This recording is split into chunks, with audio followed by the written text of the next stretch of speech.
computer is picking up a strange signal. Here, sir, you better take a look at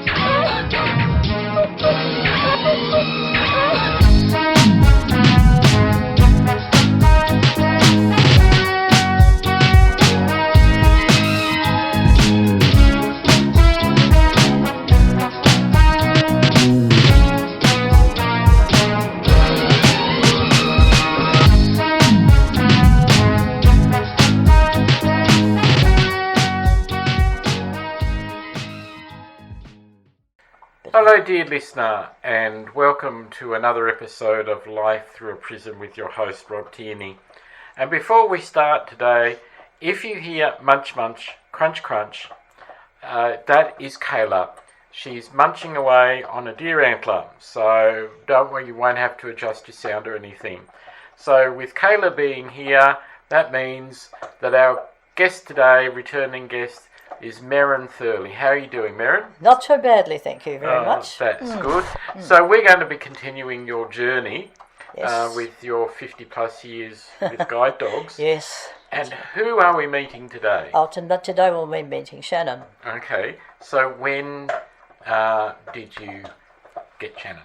Well, Shannon came in 1982 as well. Mm-hmm. After Buffy retired, and I was going to a conference in Sydney, so there was going to be a considerable gap of a few weeks before I was able to join a guide dog class again at the centre in Melbourne. Yep. And they were aware of that, so and it meant that it didn't matter that the class had been going for a week by the time I've got there, because there was one member of that particular group that was going to have to be staying on a little bit longer. So I was able to keep him company until he went home, and I subsequently came home with Shannon. Mm-hmm. And once again, it was an interesting situation, different kind of situation. Yep. What type of dog was it? Shannon was a male Labrador. Mm-hmm. He was a sandy colour. Yeah.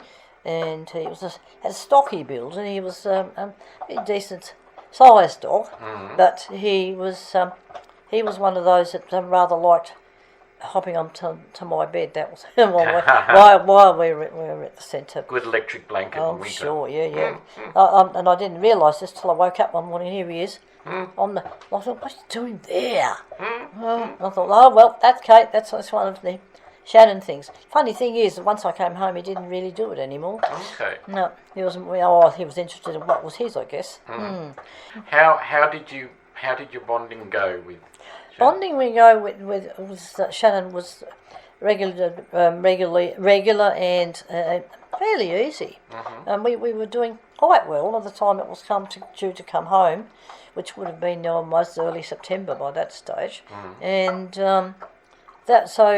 that was pretty good. Yep. So were you getting in a groove now? I mean, we're on dog number three. Yes, that's right. So you would it be to say that you were good to sort of, there was a bit of a groove to it? Not that every dog is the same, but you were starting to know what the process was going to be? It's the process that got you in the groove. So you knew what was due to happen. Mm-hmm. It was just a matter of what the dog was going to be like. And for those of us who were sort of returning, that's always a wonder, what is the next one going to be like? Obviously like a dog, but all the temperaments and each one different. One of them was quite different, because you soon find out when you come home. First up, it was tennis balls, because every old tennis ball, hairy old tennis ball, he could find, he would produce. And then when the summer came on, he came inside pink, and that's it. He's been in the raspberry. Oh. And from then was yes. You could hear him in there crashing through, and he spat out all the ones that weren't ripe. Oh, okay. That didn't upset him or anything, did it? No, it didn't seem to. No, he was he had master of which ones to eat, which ones not to. So what was going on in your life at the time when you got Shannon? Well, Shannon being in the early 1980s, I was by that stage part of what wasn't, I suppose, in those days known as a Toastmasters Club. so he came along and got to know everybody, and generally he was a good boy and slept most of the meeting time with that. But that suited me just fine. And that all worked very well. He was a good worker. He loved his walks and his time. We did a lot of early morning stuff at that stage. Because I was still completing my year at the community college. Okay. What? So what were you studying there? Oh, I was doing, it was the advanced secretarial course. So he was quite happy about all of that. And I suppose we were getting towards the end of all of that. But he fitted in so well, and he came to the first. I remember the first class, and I had to bring him in and introduce him to everybody, because we didn't come and start work together until probably the end of the September school holidays. Okay. So, but he was pretty good. He'd get me down to the shop at break time. Never been able to do that before. An escape. Oh, yes, absolutely. And then Dick down to my grandmother's, which I did quite often because she lived fairly close anyway. So that was always really good. That was always good. But as I say, he was a good little worker, and we worked together and done many things. And I suppose he would have been getting towards 1990. It was about getting towards 1990. 91, and of course we're getting a bit older now, and he'd had a few slips, and he'd once we'd been away. We'd been to a meeting in Hobart, and coming back we'd gone to a meal first in the city, and then he came home by bus quite late in the evening, and I hadn't realised that he'd actually scored a bone off one of the other boys' plates. Now, but we had half of the deaf community were with us too, so they sort of didn't really know the do's and don'ts of this. You don't give it to any of the dogs. Yes, that's right. So that was a bit of a problem, but he got over all of that. But I think to myself, well, okay, I've been lucky this time, because what these things can cause. And yes, he modelled on. He worked. He loved going to things, going to the meetings and to parties and all the things that we were doing. Party animal, was he? Oh, he's a bit of a party animal, yes. And going on and doing. So he used to come with me, and we'd go to Hobart and all over the place, and it was great. So beside his strawberry, yes, his habits. Was there anything else that set him apart, that made him unique? I think what set him apart really was his ease of sort of easing into the family. We still had a cat, and that was no fuss to him. He only made one mistake with that, and then never did it again.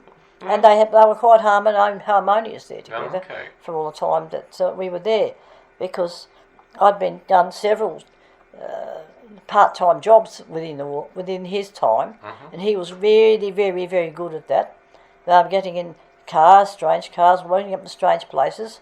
Like we'd gone to Rosebery and Queenstown and all of the Strawn and all of the places that normally you wouldn't sort of go into if you knew your dog didn't have very much knowledge about it all. And he seemed to work and manage with it just the same. So it was good having a dog that I knew would be okay with all of that, because it didn't take me long to find out that I did have. During that time, were you still having to record all that stuff that you were doing with your other two dogs? Yes, you did for starters. But then as time went on, they would simply contact you every so often. And if there was an instructor for any reason in the state, because we hadn't gone over to either having somebody permanently here quite, and we certainly had not come towards doing domiciliary at homes.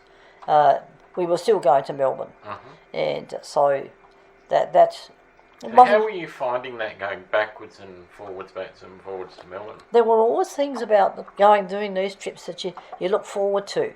The chance of maybe going shopping somewhere different, or in my case, I was actually going up to visit some cousins that lived in Melbourne.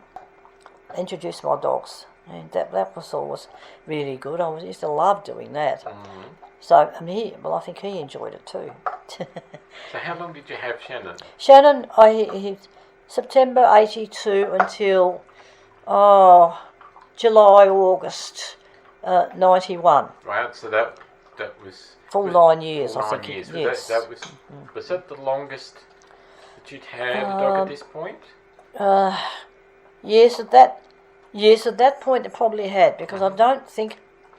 No, the fact that Boyd lived in our house even after he retired, it didn't, alter the fact that it was only about 8 or 9 odd years. I'm just trying to think.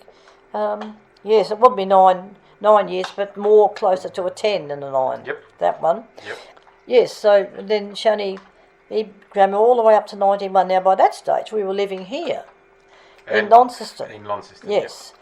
So he had done a lot of everything else. He had actually transferred to a new place, new home, and new surroundings, and new walks and all sorts of. How did you and him cope with that? We coped pretty well with that. I mean, some things changed in our lives, but then, hey, it all worked out pretty well. Yep. So I'm pleased about that. So he fitted in here, and then I can remember in 91, they just said to me, just give yourself a week or two before you even think about another dog. And I did. So what was coming to the end? How did?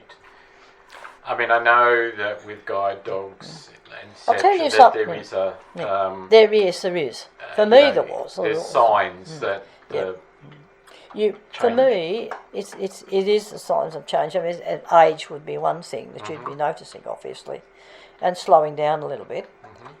But for me, I don't know what it was. That it was something I always knew when the dog were due to retire, because they seem to move away from you. No, not physically, but in keeping contact with you. I mean, then if you've got to work together, then you've got to know what's going on in your dog as well as what's going on in your own head. And I always knew that the times it was getting on, and I used to then have to think about how long we'd been together, how old the dog would have been. Yeah, well, and then that just sort of, then I passed all the information on, and they seem to believe. I mean, it is true that has always worked for me. And so the news came back. Okay, that when I could, and I had friends who would take Shannon, and they did. But it's something I really think that I should have looked into better myself before I allowed it to happen. I've always been a bit that way, I suppose, because he didn't live all that long after. But that's happened to other dogs, other people too, and so it's not something that's completely unique to me.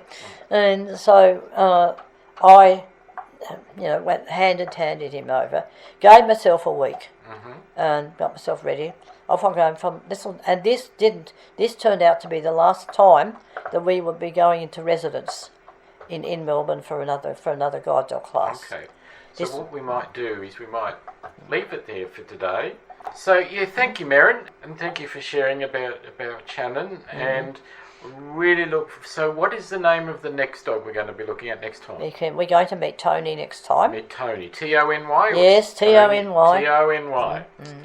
Okay then. Well, dear listener, if you've gotten this far, Kayla's still chewing on a deer antler and giving her a pat. So till next time, take care and bye for now.